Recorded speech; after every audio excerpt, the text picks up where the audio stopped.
How do they do that? A video series of advice from authors. Listen, learn, and then write. In this episode, learn all about where authors find their ideas, featuring advice from these great authors. Honestly, funny enough, I feel like for me, ideas do come in the shape of questions. And is the robot scared? What does it mean to be scared? What does it mean to have human feelings? But I really didn't think I was going to write that book. I just thought that's a good idea. But then it wouldn't let me go, right? The questions started to grow tentacles. So for me, for all of my books, actually, the spark is always the character. And then I just start asking questions, and then the story kind of builds from there. So the character is kind of like the seed that gets planted, and then the tree sprouts out from that character. So that's how all my story sparks begin. Oddly enough, it came from the name. I just came up with that name, Alibi Junior High, and I just found it to be an interesting name, and I wanted to build something around it. And that just kind of, germinated in my brain for a while, and then it just came out into the story. This one came to me in the most unusual way. I was at a highlights retreat way back when, so it was at Chautauqua. And I was sitting in a session with Virginia Ewolf, who wrote Make Lemonade. And she was doing a session on great beginnings. And she said, start writing. I want you to write a beginning in this moment that no reader will be able to put down. And I, at that moment, really got what kids go through in school when they're asked to write on demand. You know, I thought, whoa, I wasn't beginning a new story. I didn't have something in mind. So I did what writers do. I stared out the window and suddenly I had this image. I started going down the research rabbit hole, and I learned that 700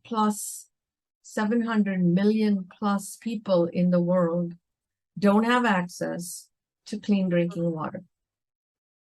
And it was a statistic that was shocking to me. I just couldn't wrap my head around it. So it was not just Mumbai, it was all over the world. And my first thought was, why aren't we all talking about this? Why, why aren't we all aware of this? So that's kind of where the seeds for this story were born. Well, wait, what if I've run out of ideas? And then a bunch of things happened to me that year that were really just weird and unusual. And I thought, okay, there's always life. All sorts of strange things catch up to you and you see things differently. And that's not going to be a problem. I like to start by sort of like loosely sketching like what I would picture the cover to be, because the cover sort of should encapsulate like everything about the book, like all in one shot. So I usually like mock up a cover for myself. And then from that, I'll outline the story. So like chapter by chapter, like what are the big events? What is the emotional arc? And, I'll always have like little jokes and gags in mind on that process. And then I write it as a screenplay first. Well, this story was completely based on my childhood fantasy of returning to the frontier and like moving on to the set of Little House on Prairie. So that was my complete fantasy as a child. I remember being in the backseat on a long car trip and sketching out a whole plan for a village where families could go and the parents would slip into the parent roles or the kids would get to play in this amazing, like old-fashioned landscape where you would get to kind of return and really check out the sights and sounds and feel of history.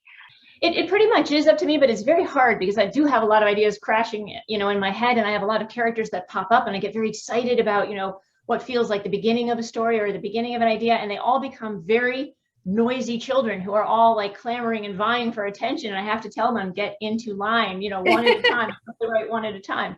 But while I'm writing one, I'm already thinking of 2 and 3, sort of gathering the info, the research, any books that I need. nonfiction books for research. And, you know, it's exciting. It's wonderful to have ideas. It's why I get up in the morning.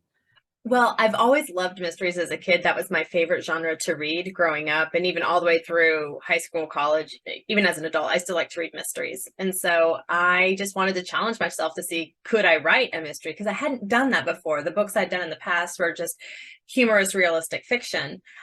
So it was more of a challenge. Like, can you pull this off?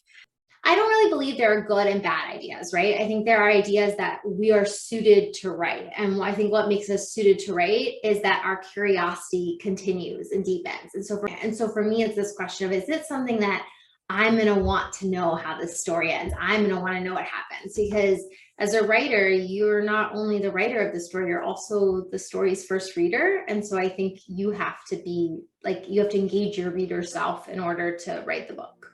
People find ideas in all sorts of places, but let's recap where some of these authors shared that they get their story ideas. They find them in life experiences, questions, characters, titles, statistics, and facts spark ideas. Sometimes they find them from a prompt or from a childhood fantasy, maybe even from other stories and movies. No matter where you find your ideas, I hope this video was helpful and that you have a whole bunch of new stuff to write about. I want to give a huge shout out to these authors for sharing their advice with us in this video. If you want to watch their full interviews, you can find them on my channel alongside the First Chapter Friday read aloud of their amazing books. Please like this video and subscribe, and be sure to come back for more advice from authors and other great videos from me, Amanda Zieba, the Word Nerd. Happy reading and happy writing. I'll see you again next time.